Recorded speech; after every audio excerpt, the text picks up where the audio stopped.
અમદાવાદમાં અકસ્માત સર્જનાર રિપલની પત્નીની પ્રતિક્રિયા સામે આવી છે। પહેલા એક મહત્વના સમાચાર, હિટ એન્ડ રનના આરોપી રિપલ પંચાલને મેડિકલ ટેસ્ટ માટે ખસેડાયો છે। સરખેજ પોલીસ આરોપી રિપલને સોલા સિવિલ ખાતે લઈ જવા રવાના થઈ છે।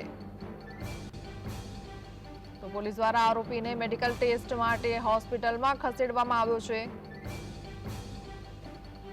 હિટ એન્ડ રનના આરોપી રિપલ પંચાલને મેડિકલ ટેસ્ટ માટે ખસેડાયો છે।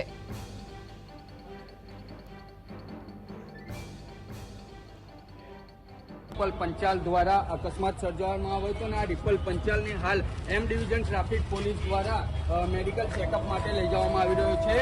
રિપલ, આ ઘટનાને બાદ તમને કોઈ લાગી રહ્યું છે કે તમે કોઈ ભૂલ કરી છે? રિપલ, કોઈ ઘટના અંજામ આપ્યા બાદ લાગી રહ્યું છે કે કોઈ ભૂલ કરી છે? તમે કોઈ જવાબ આપશો? કોઈ જવાબ આપશો? તો આ જે છે તે રિપલ પંચાલ હતો અને તેને એમ ડિવિઝન ટ્રાફિક પોલીસ દ્વારા મેડિકલ ચેકઅપ માટે સોલા સિવિલ ખાતે લઈ જવામાં આવી રહ્યો છે। પરંતુ નશામાં ધૂત બનેલા આ રિપલ પંચાલ દ્વારા અનેક વાહનોને અડફેટે લેવામાં આવ્યા હતા અને ત્યારબાદ એક યુવક પણ અડફેટે આવ્યો હતો। હાલ તો એમ ડિવિઝન ટ્રાફિક પોલીસ દ્વારા ગુનો દાખલ કરીને તેને મેડિકલ ચેકઅપ માટે સોલા સિવિલ હોસ્પિટલ ખાતે લઈ જવાઈ રહ્યો છે। વિરેન્દ્રસિંહ ભાટી, GSTV।